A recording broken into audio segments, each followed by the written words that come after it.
Listen, Babs, you don't want to talk to me like that. Because I don't care who you are. Yes, I am Vince's manager, but we've also been best friends since we're 6 years old. And I don't appreciate sitting in a room discussing his personal life with a bunch of fucking strangers.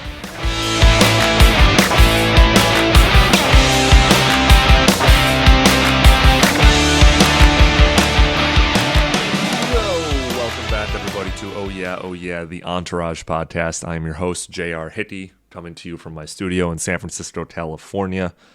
We are breaking down a new episode of Entourage every Monday morning from here on out. We are at the end of season 2. Things are starting to fall apart. Vince's career is in danger due to Mandy Moore's arrival. And this week, Turtle becomes a rap manager. Had the perfect guest on this week for Good Morning Saigon, episode 12 of season 2. Frazier Tharpe, a.k.a. the Summer Man, senior editor for Complex.com. When he was an intern at Complex, he used to write all of the Entourage recaps. He's interviewed Doug Ellen. He's interviewed Scott Venner. We talked about those interviews at length during today's conversation. Frazier's a great dude and a great follow on social media. He knows way more about me than hip-hop beefs, which he also educated me on a little bit in today's episode. Apparently, Saigon has had his fair share of run-ins with other hip-hop artists. So apologies for some of the audio levels in today's episode. Towards the beginning of the conversation, Frazier's audio is a little too low, but I was able to fix it in post. I know you don't care about that, but it gets better is what I'm saying. Thanks to everyone who's followed our social media accounts at Oh Yeah Pod on both Instagram and Twitter. Give me a follow at JR Will Do It on both Instagram and Twitter. And don't forget to listen and subscribe to the Oh Yeah music playlist on Spotify. All of the links to those accounts and playlists are in the show notes for today's episode. I've also included links to 2 or 3 articles that Frazier wrote for Complex about Entourage early on. We referenced those articles a few times in the conversation, and they're definitely worth taking a peek at during your morning commute. As mentioned, the 15-year anniversary of the Entourage pilot is coming up in mid-July. I'm planning a whole week's worth of content for that. If you have any ideas for special episodes, write-ups, interviews that you might be interested in for that week, shoot me a DM. Thanks again to everyone who's been listening. Make sure you leave a 5-star review if you've been enjoying what you've heard, and enjoy my episode with the Summer Man himself, Frazier Tharpe. All right, everybody, we are back. We are recapping another episode of the HBO dramedy Entourage. Apologies ahead of time for this interview. I am plain sick. I am plain injured. Major sinus infection affecting your boy right now. So if I'm a little spacey, a little nasally, apologies. I'm super excited to be joined by our guest this week. He is the senior culture editor for Complex. This man recapped the final season of Entourage and the Entourage movie as a lowly intern for Complex.com. The Summer Man himself, dialing in from New York City, Frazier Tharpe. Welcome to the Entourage podcast. Yeah, thank you for having me, man. Absolutely, man. So I like to ask every one of my guests, as everyone knows at this point, Frazier, what was your experience with Entourage like? How did you get introduced to the show? Where did it come into your life? Oh, man. Well, I can't say that I'm a day one fan, unfortunately. I'd seen, my uncle was kind of like my big brother, always put me onto a lot of shit, and I'd seen him watching. I remember him watching the pilot and thinking that was cool, but then I didn't come around to it until, I want to say, like mid-season 3. Okay. 2007, roughly? Yeah. All right. Yeah. I remember specifically, like, marathoning to catch up to get to the because that was the year like they split, remember? The extra long writer's strike year where it's like 24 episodes for season 3. Oh, that was the writer's strike then? Is that why? It was the writer's strike, yeah. Yeah, so I started watching live when they had like Carla Gugino on in that era. But I mean, I think that pretty much counts as day one, right? Yeah, totally. That's early Entourage. You're in the first third of it. That's way before like it really hit. I'd say season 2, 3, like we're kind of in the we're in the golden era of Entourage, and we've got another golden episode today with Good Morning Saigon. I chose you specifically. You write about music. You like to tweet about music a lot, and I thought, what better person to have on than the episode in which Turtle becomes a hip hop manager? Fails upwards as usual. As usual. So let's talk about this. So this episode aired on Sunday, August 21st, 2005. This same evening, the series finale of the HBO television series 6 Feet Under aired. Oh, wow. The episode, which was the 12th of the show's final season, was titled Everybody's Waiting, and it was met with universal acclaim from both critics and viewers alike, often being cited as one of the best series finales in the history of television. The episode itself received 5 Primetime Emmy Award nominations. TV Guide ranked the episode number 22 on its list of TV's top 100 episodes of all time. So, Good Morning Saigon probably came in a little under the wire back then, right? Because everyone was watching 6 Feet Under. I don't know if it's the exact same demographic, but I know personally I've seen this finale, and it is a very good TV finale, and it's very pertinent these days given how shitty some HBO shows have landed the plane on their programming. Yeah. I actually have 6 Feet Under is one of my TV blind spots, but I do know that finale is historic. And I can't imagine anyone was really crazy about Entourage in this period. This is still really early. Yeah, this is season 2, but it's still there have been some iconic episodes this season so far. Oh, season 2 to me is classic. It's the season that I kind of anytime you encounter someone who tries to be derisive of the entire show, season 2 is to me when they were really, really cooking. The world expanded. It was Vinny Chase finally realizing his movie stardom. There's just so many good set pieces, Comic-Con, Sundance. It's been fun rewatching it and talking about it every week on Monday mornings. Cannot wait until we're in midway through season 6 and he's got a drug problem, but we'll get to that. I mean, I'm pretty sure, if I'm remembering correctly, this was a few years ago, but at one point at Complex we actually did a list. That was my idea, best TV seasons of the 2000s, and Entourage season 2 is on there somewhere. Well, I'm going to have to find it and put it in the show notes of today's episode so everyone can go back and read that, because I think I agree with you. Season 2 might be its best. Let's talk about this episode. As Vince's relationship with Aquagirl intensifies, Eric has to deal with 2 increasingly anxious sets of agents, those representing Vince and those tied to Mandy. Ari lies to E, claiming that James Cameron is willing to drop Vince from the project if the actor doesn't focus on the film. But the charade is exposed, and Eric turns the table by sending Ari to Napa on a revenge-motivated wild goose chase. After Eric's car is stolen, a demo CD is left behind by the thieves. The crew love the music they hear on the demo CD so much that Turtle tracks down the artist, Saigon, and signs him to a management deal. Frazier, what was your favorite moment from this episode?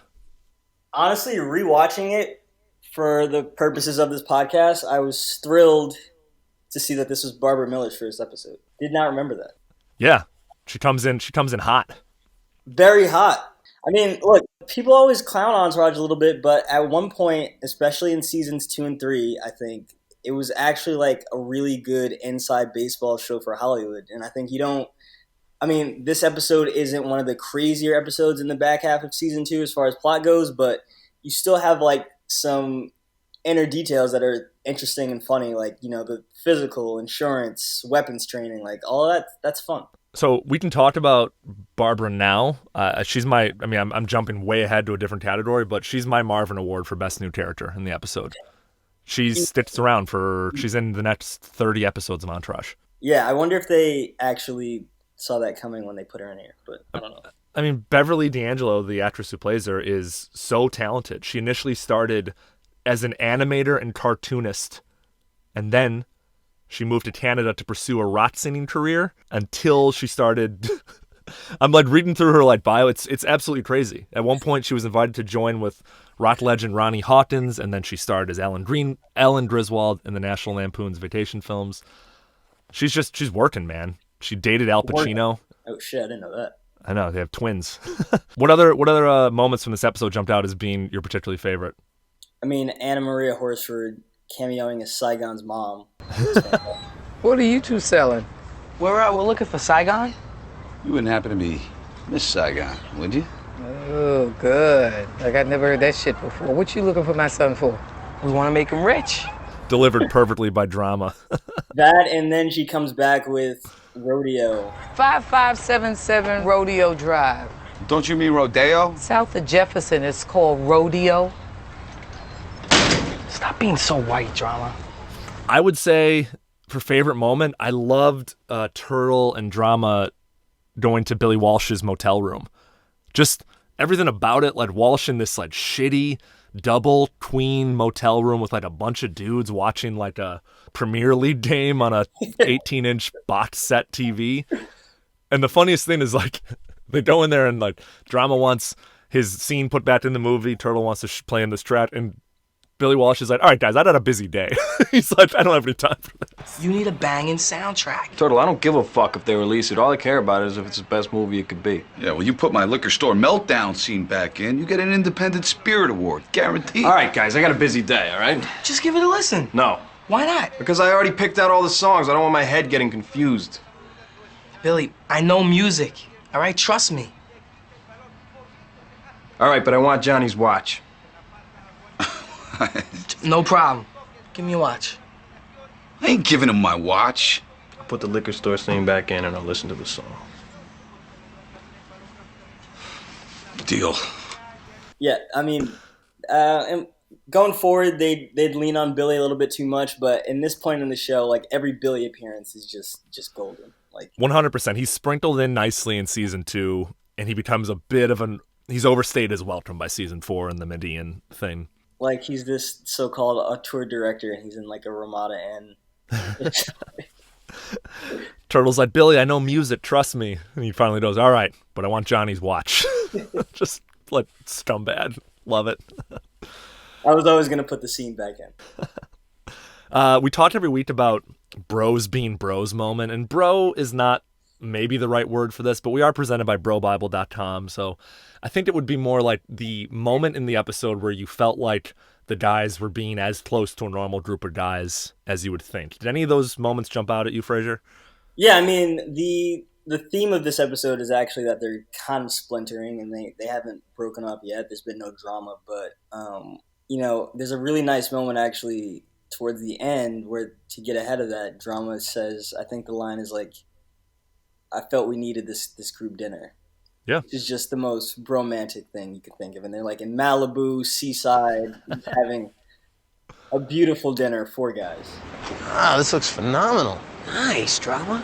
Hey, I figured the family needed a little get-together. With you gone the last few days, it's been a little off around here. We had dinner together on Wednesday. Yeah, we missed you, bro.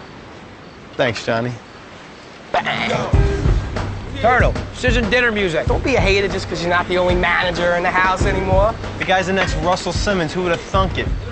To Saigon. To Aquaman. Family being together again. Yes. Cheers. And then, in typical Entourage fashion, they all cheers their Budweisers. And then Ben says, oh, but we had dinner Wednesday, like a couple days ago. Just a couple days to Drama is enough. Yeah, 100%. Enough to concern.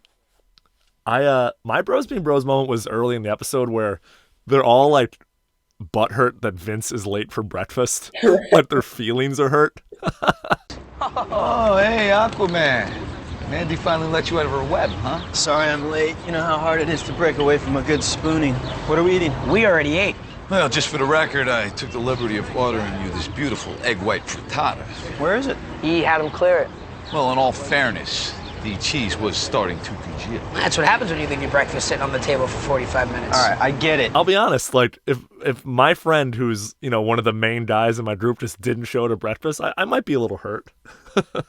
I mean, I don't think I would care, but I think it does underscore the moment there. Like, they're not even used to this idea of Vince ever delaying any time with them for a girl, which is 100% hilarious for men pushing 30.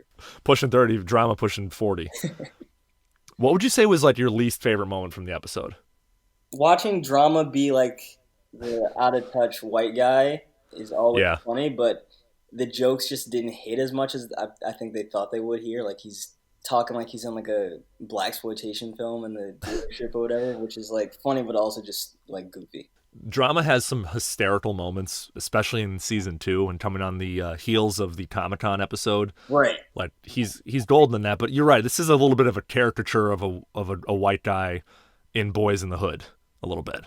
Yeah, like I think at one point he says like, I'm an OG. Like, it's just all right. Yeah. We got it. And then he's like, well, he might be a 3-strike defender. We could put him away for life. And they're like, yeah, Drama, you're really OG. My least favorite moment is probably also in that breakfast scene where it's after they all kind of, give him grief about not showing up for breakfast, but it's like E and Vince are butting heads and getting really chippy and passive-aggressive with each other. What else? They got weapons instructions at 2. You gotta learn how to use Aquaman's claw. Sweet. What? Well, maybe now's not a good time to ask, but I kind of told Mandy I'd go house hunting with her. Anyway, we can push it back, right? Just an hour. Come on, Vince, don't be irresponsible. Irresponsible? Maybe we should pick up the Maserati before we all start saying things we regret. Where's the Maserati? Police impound. Got stolen right in front of National last night. Guy loses a $100,000 car, which I gave him, and he's calling me irresponsible. Oh. And then they find out that the car is stolen. It was really like melodramatic, and it didn't seem like how two guys would talk. Right. It like two guys would just be like, hey man, quit fucking things up. They just go right at each other, and it just seemed very, I don't know. Yeah, I mean, the Mandy arc has its highs and its lows, and stuff like that is definitely trending towards the eye roll. Did you particularly like the Mandy arc overall, or were you just not a fan? No, I loved it. I mean, at the end of the day, you need stuff to humanize Vince a little bit, or at least and make you invest in Vince in any way compared to the other guys and Ari. And I don't know, it's good drama. It's just not, it's a little cloying. It's a little melodramatic at points. But, I mean, we look at what we got with Vince later with, like, fucking Sasha Grey and drugs and shit. And it's like, all right, this was pretty solid. Yeah, this was pretty tame.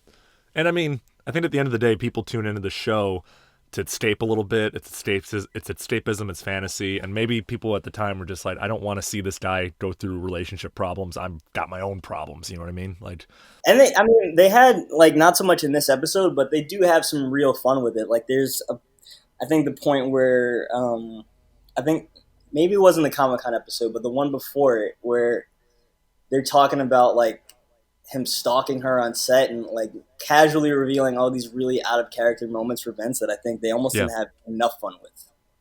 Yeah, totally. And she sticks around. She's in season 2 for like 5 episodes, so she might have been underutilized in the fact that she kind of shows up, they're together for an episode and a half, and then they're done with each other. Like, it might have felt more impactful if she'd stuck around for a whole season and he'd gotten to know her and gotten used to her.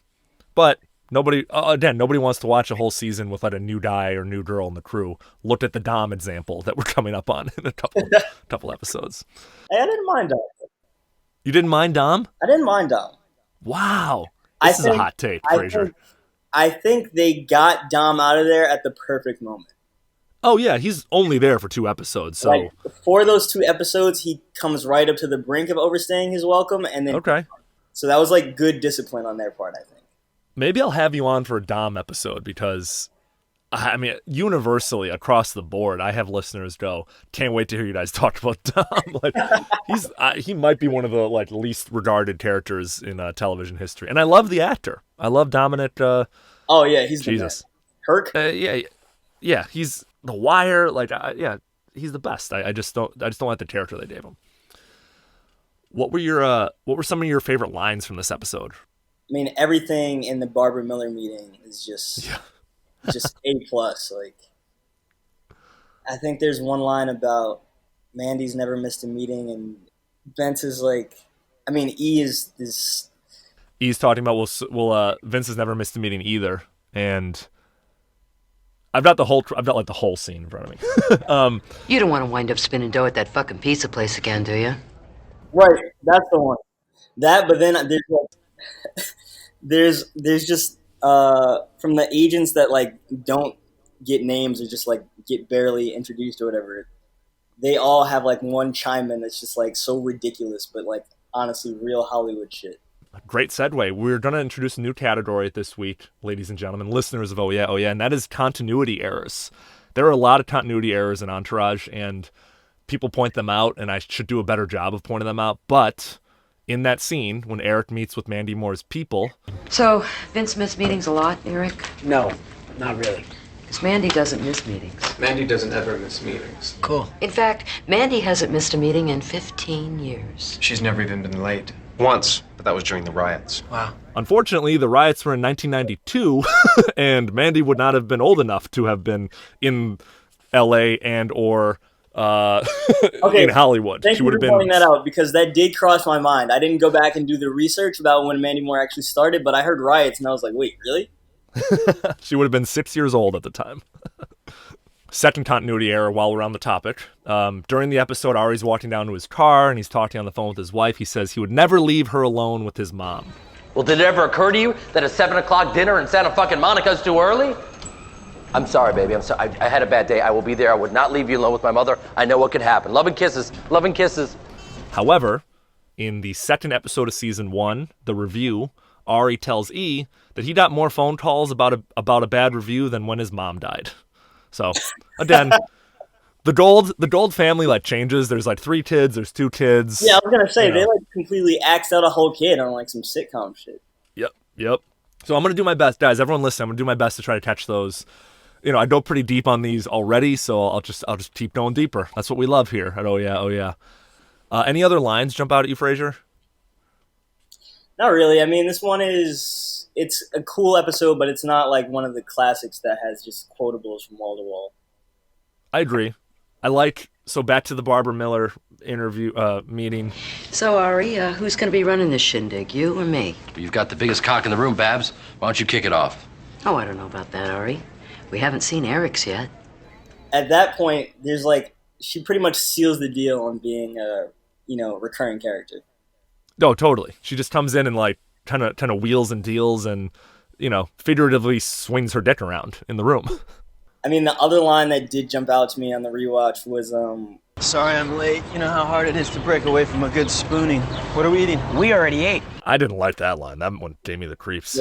Again, was that like kind of what we were talking about, where they're trying to really hammer home how to character this is, but again, a little bit on the melodramatic side, where it's like, oh wow, a little bit too far with this.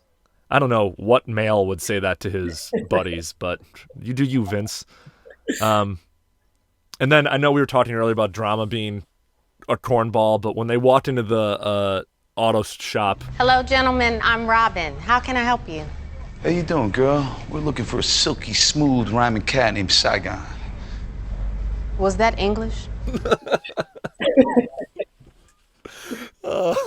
Oh, that scene also has later, so he tells the guy who I guess jacked the car that you were supposed to put it in Steve Berman's car. Yep, Steve Berman. And he's like, oh, I don't know how these motherfuckers drive the same car at the same place, which is a very good indictment of LA culture, I think. So, if I can go even deeper on that. Let's go deeper. Let's talk about Saigon a little bit. He's the face in the crowd. So Saigon, Brian Daniel Taranard, raised in Spring Valley, New York. He served jail time in the late 90s. First degree assault. He shot at someone in a bar. However, when he was in prison, he met with a fellow inmate who rapped, and they started working together. Fast forward, in 2004, Saigon signed a record deal with Atlantic Records, but ultimately, they never produced an album for him. So this plot of, Saigon not being able to get his work out and being, suppressed by his record deal is actually what's going on in the real rapper Saigon's life, which I thought was super interesting and a nice touch. And I don't know if they did that on purpose or it was after the fact, but it all happened in the same time period. So to just catch you up on that a little bit, it kind of was a little after. I think when he first appeared on the show for sure, it was a big look. It was part of his, this real big groundswell behind him of having a underground fan base and people being excited for him to go mainstream. And then it just really didn't pay the kind of dividends that he wanted it to. Yeah, I think he released one album and that's it. He's nowhere to be seen today. I don't know if you know anything, but yeah, I mean, it actually made me look up when the last time he put a mixtape out was, and it was way back, 2012, I think. And damn. Even that was a release that probably wasn't even on our radar, really that crazy. Yeah. It's crazy though. He had Just Blaze behind him, one of the biggest rap producers, especially back in that era. I think at one point he had a song that was co-produced by both Blaze and Kanye. He had Swizz on the album. He got a Jay-Z verse, He had things going for him. Rappers in the early 2000s where they had no power and no like means of distribution, unlike now, it's just such a different world, man. And it was 15 years ago. Yeah, I mean, today he would be perfectly fine just kind of grinding it out with his fan base. But back then I think he had one quote where, he was saying Atlantic they signed him knowing the type of music he makes, which is the kind of music that they're playing actually in the show were his songs. Yeah. In this episode. And one of his first meetings with Atlantic after he signed was like talking about getting like a boy band on the single and shit. Shit. Fucking music industry. Well, let's talk about that. We always talk about our favorite songs every week in the episode of Entourage that we're breaking down. We have a playlist, the Oh Yeah music playlist. It's on Spotify. The link for that is in the show notes of today's episode. What songs did you like in particular from this episode, Frazier? I remember actually when I was catching up on the show, I heard like that first Saigon song they play, and I wasn't familiar with them yet at that point. And this is like 05 and 06 when it's like way harder. There's no like Shazam you could just put up to the fucking TV or whatever. And I don't know how I found it, but I like Googled lyrics to find Let a Nigga Know. Sit down. I know you like the way my shit sound. Banging from the hood out to the hick town. Everything. Yo, Vince, this shit is hot. Who is it? No clue. Sounds like Eminem to me. What do you know about hip-hop drama? What are you, crazy, bro? I'm OG. OG? The last hip-hop CD you bought was the Kid and Play box set. So who is it then? I never heard it before. Yeah, me neither. Since when does E listen to rap music? Saigon, 4 tracks. It's a demo? That's probably my favorite of the Saigon songs. I also liked Letter P, the song that plays as they pull into Billy's motel. Yeah. Opens on a Wild in the West by Chito and Tulwada. I like nice hip-hop music played throughout this episode. And then, of course, like on brand, Dog Ellen ends with Sympathy for the Devil by the Rolling Stones. Which is just such a crazy, expensive song to end on for such a placeholder episode. Especially like a practical joke of Ari driving up the coast. Yeah, that pretty much has no punchline. That's one of the things that I think people always got on Entourage for. It's like, all right, we're mad Ari lied to us. We're going to send him on a wild goose chase drive and then not speak about it. Yeah, I'm behind him on the road about 30 miles right now. He won't stop or answer his cell phone. Says he's gonna shack up at Auberge du Soleil and never come back. And I could use your help up there. That's like a 7-hour drive. No shit. The traffic's not that bad, but whatever, all right. Keep your phone on. I'm heading north.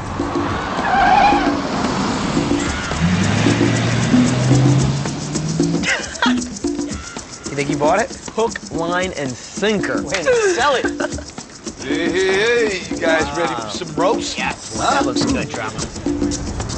Please allow me to introduce myself. So before we recorded, you mentioned off air that you've actually interviewed Scott Venner, the guy who chooses the music what is his title for the show of Entourage? Music supervisor. Music supervisor. Thank you. So what was that interview like? We'd love to. I have to get him on the pod at some point. Man, you have to. I mean, I don't know if he's aware of it. After this, I will definitely make him aware of it. Awesome. So actually, this goes way back to, as you mentioned in the intro, when I was still interning at Complex, I was still in college. One of my first paid gigs was recapping the final season of Entourage. And when you're a recapper, for the most part, you get advanced episodes. So, like, I'm in junior year of college, Entourage, the typical bro-y college show, and I'm getting, like, the final season on. Back then, it was still discs. Yep. Everything's streaming links now, but, discs from HBO with, like, episodes a month, 2 months out. Really awesome. And then, the finale ended not so awesome, but. Yeah. Did you have the screeners that had, like, some of the music taken out and some of the, like, effects? I mean, I just it's always like the disclaimer with like temporary. Yeah, but so then that led to me when I joined it full time. I had that precedent of just being knowledgeable about the show, and then when the movie came about, I was always fascinated by Scott, and I think it's kind of common to hear like popular music and dope music on pretty much anything you watch now, but back then. Especially in like seasons 2 and 3, like some of the shit he was playing was just kind of like mind blowing a little bit. Especially, I mean, he has a deep bench beyond hip hop, but especially to a hip hop fan, it's like, whoa, I think he got to a point where he was like breaking songs. Yep. Famously, and we we'll get to it, but he famously dropped the Good Life with Kanye West as the closing credits when they'd all go to tan. That was the first time anyone had heard that song. That, and then even like for season 2, I think he was the first to put a Rihanna song in like the trailer. Like, oh wow! Whatever Rihanna's first single was, like Pon the Replay, I think, or one of the ones after that. But so I was always fascinated by him, and I pitched a profile with him to support the movie, and it was just fire. Like I spent a couple days with him. I got to actually watch them premiere the movie at USC. Wow. Him and Doug. And then I interviewed Doug just for like secondaries about Scott, and for an additional feature we ran with like going over some of his favorite episodes. So that a very good spring to be an Entourage super fan. Yeah, that sounds like it. And honestly, if Doug wants to talk about his favorite Entourage episodes, I've got the perfect platform for him to do that. Doug, come on, man. Doug, if you're listening, you'll listen. I know you are. Okay, let's keep it moving. Super fascinating story. If you're not following Scott Venner at Broken Modal on Instagram and Twitter, he's one of the most fascinating dudes and a good follow as well. So go follow him. He plays a lot of poker. A lot of poker. What would you say was an outdated reference that was made in this episode? I mean, it's mean, but Saigon. that is correct. I didn't see that one coming, and then as soon as you said it, I understood it. Like it's just it's really crazy. You're right though, man. Like at the time, I same thing. I like downloaded all of his music off of like LimeWire torrent shit, and like he was blowing up, and he had the show to support him. He had all the guys from the show speaking his name, and didn't really do much with it, unfortunately. It's too bad. I mean, it also led. I don't know how familiar or how deep your rat beef history goes, but so at one point, I think it was well after the show ended, but Saigon actually got into a beef with Joe Budden. Oh, really? Yeah, and of course, Joe couldn't resist. I'm reaching like way back in my memory here, but I think he had a line about like he couldn't even get a deal on Entourage or something. Wow. I love it. I need to find that line. Drop it in here. Just the mother of your child. Got a deal at your Entourage. Nigga couldn't get a deal on Entourage. So like, how's it harder to be me if I lose in real life, but you can't even win on TV? Me, I'm probably... He got in a fist fight with Prodigy, I read too. Like, no, I don't know it. That's not being pulled from my brain, but that's being pulled from Wikipedia, essentially. But yeah, maybe he was a problem child. Who knows? Oh, I just found it. Speaking of Doug, though, so around the time of the movie, I talked to Doug to get his picks for each season, and he actually picked Exodus as his standout episode, which is interesting. Okay, 2 episodes away. Or wait, I think that's actually next week. Apologies, I'm a little slow today, as mentioned. Look forward to that one. When you get to that one, just know that's Doug Allen's pick. All right, good to know. Doug, come on and do it with me. No, I'll stop betting. For outdated reference, I had one. It's a little sad because it's recent, but Sidon's buddy says, "Man, fuck that. Hold out for John Singleton's next movie." Oh man, I did think of that too. I want to use one of your tracks in Vince's new movie. Is there any brothers in this movie? Yeah, I think I saw one in that bar scene. Man, fuck that. Hold out for John Singleton's next movie. I got 10 G's for a track, fellas. All right, you give me that paper, you two got yourself a client. John Singleton, American film director, screenwriter, producer, best known for directing Boys in the Hood. He was nominated for Academy Award for Best Director at age 24. Youngest person to ever been nominated for that award and the first African American. Wow, that's crazy. Legend. And he passed away, sadly, just 2 months ago. Yeah. Actually, I was thinking about this when you've been at a place as long as I have. Some of the interviews you've done just like fall through the cracks, but around the same time, I guess season 8 was on, I actually talked to Singleton too. Wow. For one of his less exciting movies, but still, I think it was like some fucking action movie with one of the highlight dudes. But and how was it? How was the conversation? the conversation was dope. Just the occasion was whatever. But I mean, Yeah. as an intern and like just coming into this shit, I'm always going to take any chance to talk to them. Absolutely. Legend. If this plot of this episode aired in 2019, how would it be different? Oh man, that's a great question. I mean, I think anytime you come to Entourage, it's always about just, it's a more PC world we're living in right now. Sure. Especially when it comes to comedies. And I think you wouldn't have Ari or Eric kind of voicing the concern about Mandy in the same way. I guess you're right. Yeah. I mean, these people, these celebrities that they're talking about are literally like small businesses. So I don't think them talking kind of like informally about them. I mean, they're not disrespectful towards Mandy or. Oh, no, not in any way. Just more in the sense of like the underlying like subtext of the episode is Vince is threatening his career over a girl. Yeah. Which you'd maybe see handled with a little bit more nuance today. Okay. I could see that. Yeah, I mean, the show aired 15 years ago, and we try to make a point not to belabor stuff like, oh, well, and I think in terms of everything else that could be offensive, there isn't really much in this episode specifically that we're talking about. No, not at all. I mean, I think today, obviously, the landscape of rap has changed so much that whatever circumstance that Turtle would happen upon Saigon would be vastly different, but... Yeah, Turtle would find him like on SoundCloud or something.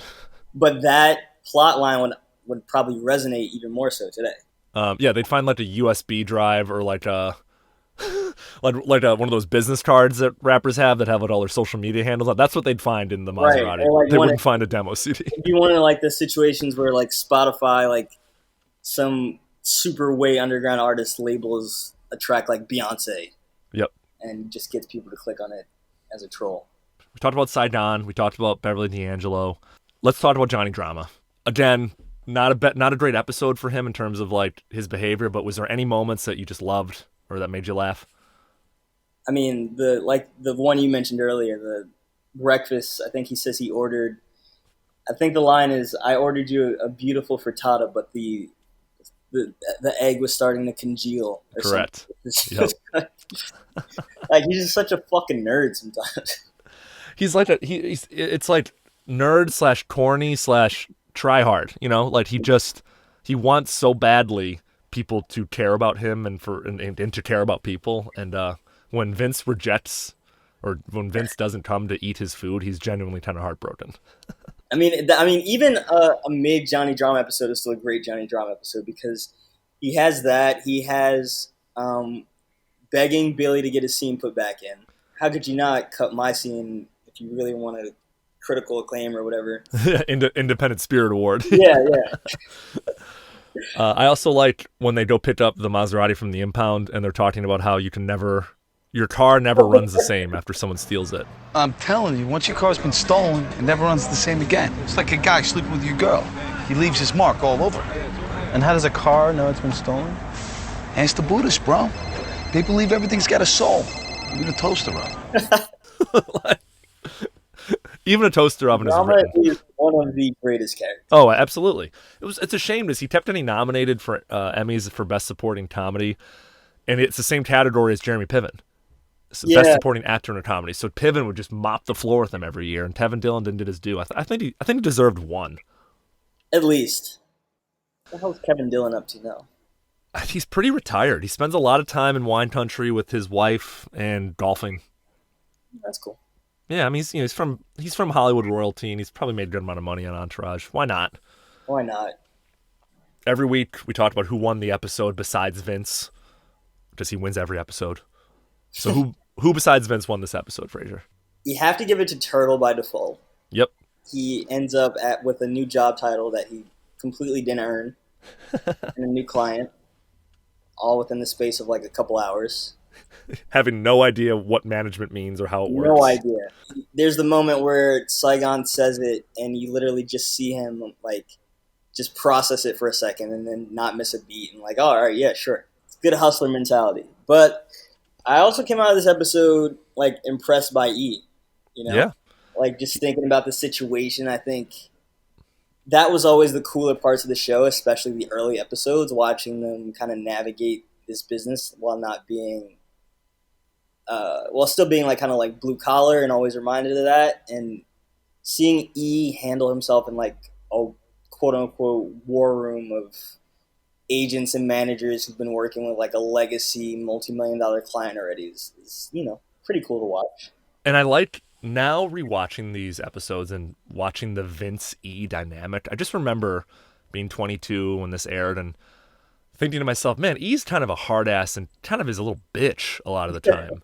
But now I'm 31 and I watch this and I'm like, Vince is a little bitch. Vince is like flaky. Oh, Vince is such a bitch. And he's like, you're being very hard on me, E. He's acting like a prima donna, which is what he is. He's an A-list movie star. So it's interesting to see how much 10 years makes me like flip-flop on who's like having a harder time. I sympathize with E a little bit.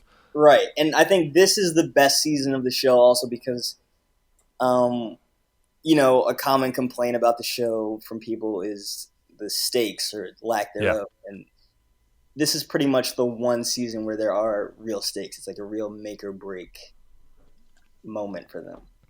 Yeah, and then he breaks, and then it's just good living for 6 seasons. Yeah, it's just excessive making. I mean, not to get ahead, I always was impressed by season 3 zigzagging a little bit with the, franchise versus artistic endeavor type shit. Yeah.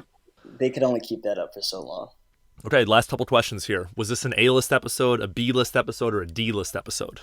I'm going to give it B-list. Yeah. If I was doing a ranking, I don't know if this would come up high, but I think season 2 is just so strong that all boats rise. 100%. It's maybe a B- for me. Yeah, that's fair. Not one of them. Well, it is memorable because of Saigon. Saigon is a big presence in this end of season 2, beginning of season 3. But yeah. I'm not opening HBO Go and going, hey, I really want to rewatch those Saigon episodes. Yeah, and that's the thing. Like, this is a great show. Like, typically when people rewatch, they like do a full rewatch of a show, but this is a great show to like really just pop in a random episode. Yep. And just soak it back up. And this would be so far down the list. Like, if you hadn't seen the show in a while and wanted to just be nostalgic for it, you wouldn't really go to this one ever. Agreed completely. But to be fair, it's like in a weird place. It's a placeholder before you do the fireworks. Yeah, it's a moving the chess pieces around a little bit, We're establishing that Vince is starting to get kind of flaky with Mandy, and we're giving Turtle something to do. Drama just doesn't have anything to do with this episode besides tag along, which it's always funny when you see like characters just be completely sidelined in these episodes. I mean, yeah, dude, but again, if there's anyone who can do the most with being sidelined, it's Kevin Dillon. There's no better man. So, Frazier, I like to ask every one of my guests as a last question. So, if Entourage was real and your life's Entourage, what character are you closest to? Oh man, are hybrids allowed? Absolutely. 2 weeks ago, Noah Darden Schwartz, who's a writer for the Marvelous Mrs. Maisel, said that he was a Turtle Vince hybrid, which I thought was interesting. Yeah, I would never have guessed that one coming. It's funny, like working at Complex and shit, and then being the one that has like the access to all this cool shit with my group of friends who I still pretty much see all the same people I went to high school with, which is very Entourage of me. Mm-hmm. You would think that would make me a Vince, but I'm going to be honest. I'm way more of like an E with a slide of Turtle. E-Turtle, I like that. Because I think Turtle, you're giving yourself too much credit going full Turtle, because for all the flag Turtle gets, Turtle made a lot of moves. And Turtle is one of the better written characters in terms of his dialogue in the first 2 or 3 seasons of the show. I find myself laughing out loud at his moments just as much as dramas, to be honest. People don't give Turtle enough credit for being a facilitator. Yeah, true. Like, I feel like, especially in these episodes before they've really reached A-list status, they have a lot of connections and clout that Turtle helped get them. Yeah. Now, of course, he only helped get them that in the position of being close to Vince, but still, So I wouldn't call myself like that kind of master finesser, but I at least bring the humor that Turtle brings. E is not funny at all. He's not. They reveal like in season, maybe it's 5 or maybe it's 6, when he's dating Jamie Lynn Seidler. Classic arc. Yeah, classic arc. Yeah, legendary, an all-time one. They reveal that it was like him who paid for all of them to move to California when he was a bookie. Which is such a great detail. It's such great detail that they don't introduce until 55 episodes into the show. Frazier, this has been a blast, man. Thank you for joining to talk about Good Morning Saigon. You have kicked me off the wagon, bro. Like it's back. It's my job to watch a lot of TV, a lot of new TV, and I think I might end up ignoring a bunch of screeners tonight and just keeping the season 2 bench going or something. Perfect. Let's get you back next season. We can talk about Dom maybe. Yeah, man. If I'm the only one defending Dom, I'll come back for it. That's what we need to do. Where can the listeners follow you? You guys can follow me on Twitter and IG at @the_Summerman, where even when I'm not invited to a glorious podcast celebrating the show, I am prone to bringing it up out of nowhere. Perfect. Give him a follow. He's a good follow, especially during basketball, NBA, all that good stuff, which is going on right now. Oh, man, dude, I'm such a fair weather basketball fan. I only check in on playoffs, but the good thing about me is that I'm not a poser about it. That's good. I have been. Well, thanks for joining, Frazier. We'll talk to you soon, and we'll definitely have you back. JR, thanks, bro.